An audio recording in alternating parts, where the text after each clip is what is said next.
Hey guys, AJ here, back with another one for you. So you guys know how I feel about putting 304s in charge of anything, right?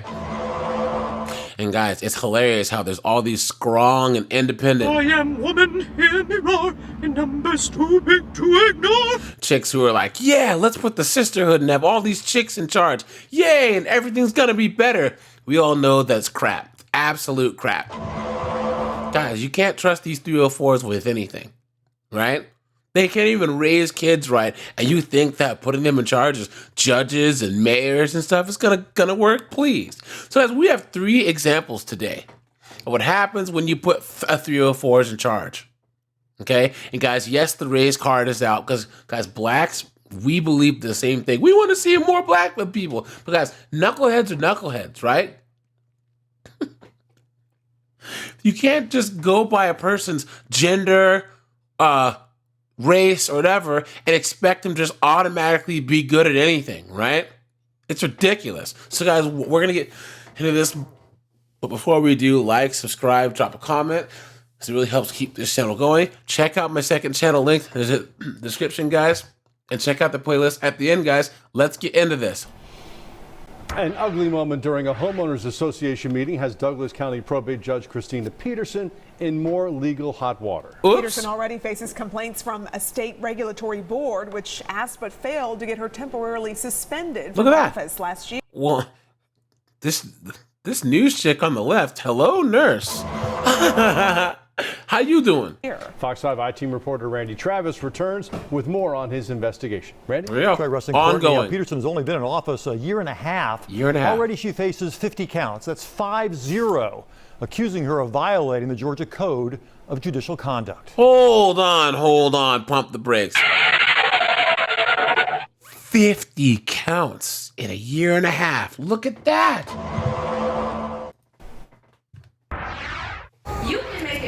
The March meeting was supposed to be a friendly town hall for the residents of the Silver Creek Ranch neighborhood in Douglas County.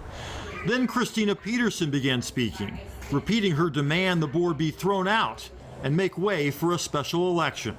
You have the ability to call a special election to give the homeowners the opportunity to come, congregate, nominate, and elect their own board. But I can only go by our legal, it's not third party. The probate judge knows what she's talking about. Listen to her. She got 2 pending lawsuits against us right now. The angry reaction to Peterson stems from a lawsuit she and others filed in 2017 against the HOA that led to a $70,000 settlement. According to a complaint filed against her by the Judicial Qualifications Commission, Peterson never shared that money with her clients. Oh, look at that. Affirm. It's one of 50 counts of alleged misconduct Peterson now faces. You're going to follow the law. Do what the Supreme Court tells you to do. How about you pay attention to that? Why you stole the $70,000 from your plaintiffs? Give them their money. So she sued on behalf of these people. They got the settlement and she never gave them the money. Clown world. You're suing and you're getting money or you're taking something from this community. I don't think you should be speaking out like that. Facts. Don't take that from somebody who ain't got nothing. So You're going to continue to be not have anything if you don't follow the law. The JQC accused Peterson of violating the Code of Judicial Conduct in the meeting by advising the HOA that they are getting bad advice from their legal counsel. You're an attorney. Would you start to negotiate with the other side's clients when you knew that they were represented? I think the issue with this is that for a judge, you don't give up your right to speak or to talk. And I don't know that this was negotiation. Call a special election. Of course he'd say that. He's her defense attorney, right? I will dismiss the lawsuit. Well, now we're up to 50 counts. That 50. sounds like a lot. It sounds like a lot because they keep adding and adding and adding counts because they utterly failed in trying to get her interim suspended last year. I felt like we was walking into a trap. Last year, Peterson ordered this woman jailed for contempt of court after she asked to change her father's name on her marriage license. Wow. PJ Skelton only learned of her real father's name after the wedding. But Peterson decided she had lied when she filled out the original form. What? So you guys thought it was just going to be an easy paperwork change? The easy fix If I known, to be honest with you, if I known that she would have went to jail behind this, I would have told her just forget about it. Homeboy's name is Montavious. Look. And guys, it does suck that his wife was put in jail for no reason. The JQC said Peterson failed to respect and comply with the law. Of course she did. She has denied the allegations. But that's not the only marriage where Peterson finds herself in trouble. You cannot go in this building, and eventually she went in. The Fox 5i team also revealed how Peterson ignored safety rules. Look at that. By allowing the public into the courthouse for weekend wedding ceremonies. No when way. No deputies were assigned to the security checkpoint. The JQC said she did this despite being told no by the sheriff's office. Did the judge put anybody at risk that day?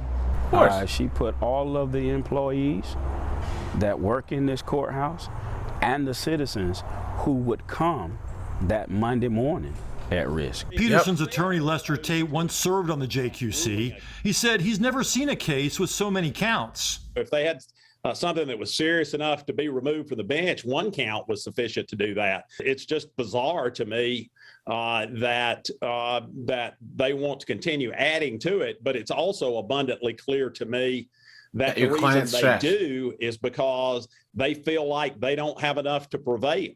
Please. The neighborhood HOA president, Derek Houston, said his attorney would not let him talk on camera. But as for Peterson, he said, quote, "I thought her actions were disruptive and her comments were totally unprofessional and inappropriate."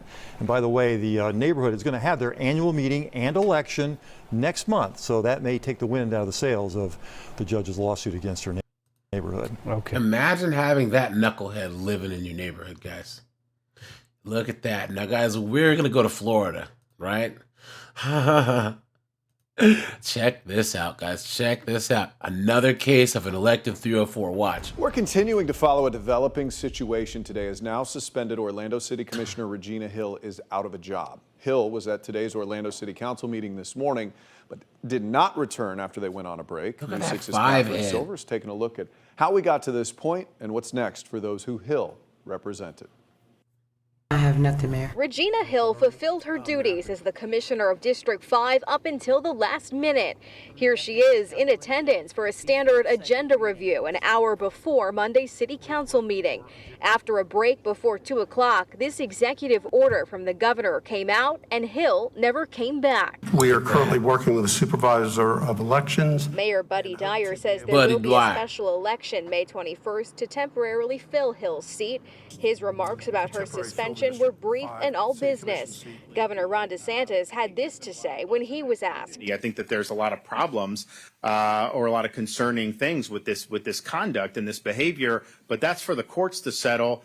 Hill was arrested Thursday when the Florida Department of Law Enforcement announced they had been investigating her for more than a year. Mrs. Hill effectively betrayed the trust of her community. Of course she did. By taking advantage of a 96-year-old elderly citizen, which is one of the most vulnerable in that community. Hill is accused of misusing the woman's finances and personal information for her own benefit, purchasing this home in her name and buying other expensive things. Rental cars, hotel stays, personal luxury items such as expensive bottles of perfume. Hill has not spoken publicly about the accusations. So she spent, I think it was like $100,000 of this old woman's money on her own stuff, guys.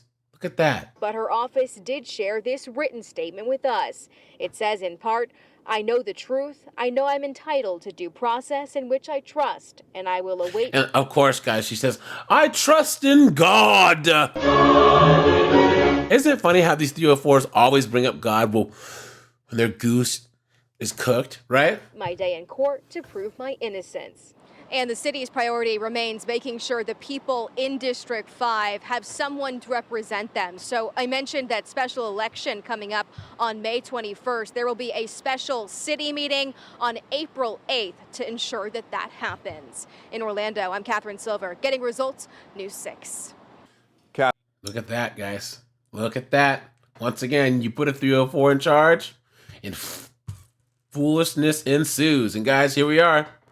Here we are. We have one more. One more. Look at this, guys. This is in Pennsylvania. This suspension, which went into effect last Tuesday, November 14th, is... Sorry, guys. Let's start out. Again. This suspension, which went into effect last Tuesday, November 14th, is tied to charges that have been brought against Judge McKnight, against her by the Pennsylvania Judicial Conduct Board. Now, the board claims that McKnight committed multiple violations of rules governing standards of conduct in the Pennsylvania Constitution. And the complaint says that McKnight in 2022 intervened in the filing of a lawsuit against her. Look at that. Now, you can't do that. In 2021, she used her position to obtain information connected to a criminal case against her. Man. She was accused of interfering in her son's traffic arrest during a stop in 2020 in Berks County. Now, she was later acquitted of that. Of course she was, guys. Of course she was acquitted. And you wonder why they do this stuff, right? Because they whine, scream, and moan, and people let them off. According to the complaint, McKnight also failed to recuse herself from cases that involved her former attorney and an officer connected to her previous arrest. Other allegations in the complaint say McKnight solicited for a product on her Facebook page that identified her as a judge. She also no-showed night court duties earlier this year and improperly gave staffers 4 additional vacation days off. That constitutes theft of time. Wow. Now, this is not McKnight's first suspension. She previously served a 190-day suspension back in 2021, then served an additional 10 days earlier this year. And she still has a job. The court job. determines that the charges against McKnight have been proven. She could face a number of sanctions that include censure, suspension, a fine, or possibly removal from office.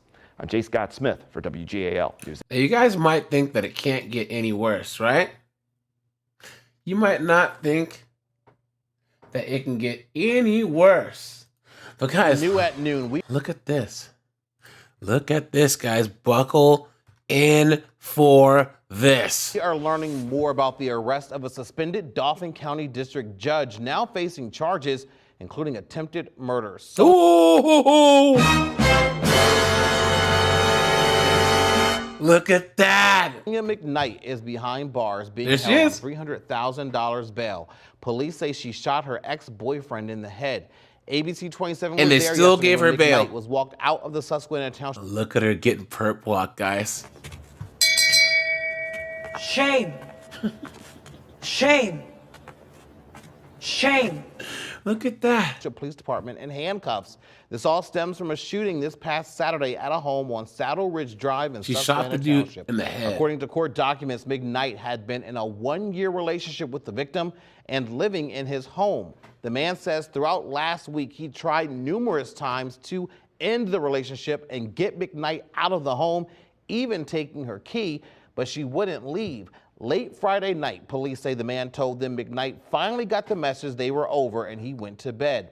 He was shot a couple hours later while he was asleep. He is now blind in one eye. Police say when they arrived, McKnight was deceptive, lied about where she was that night, and her hands tested positive for gunshot residue. Oh, look at that. Look at that, guys. She thought she was slick. She thought she was slick. But then they forgot that that cops can test for gunpowder. Man, oh man. And homeboy survived.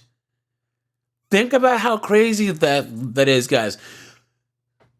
You're asleep, and then all of a sudden, right? You get one of the back of the head, and you survive. McKnight is due in court February 26th. Look at that, guys. Guys, I'll give you an update on this one, right? Because I got to see what happened on that court date. But guys, I think it might have been delayed. The fact that she's out on bail shows how biased this court system is. And guys, 2 of these cases were judges, right? So guys, we already know men are cooked in court. We're all courts biased against men. But can you imagine having one of these knuckleheads as a judge? You're screwed. So all right, you guys, let me know what you guys think.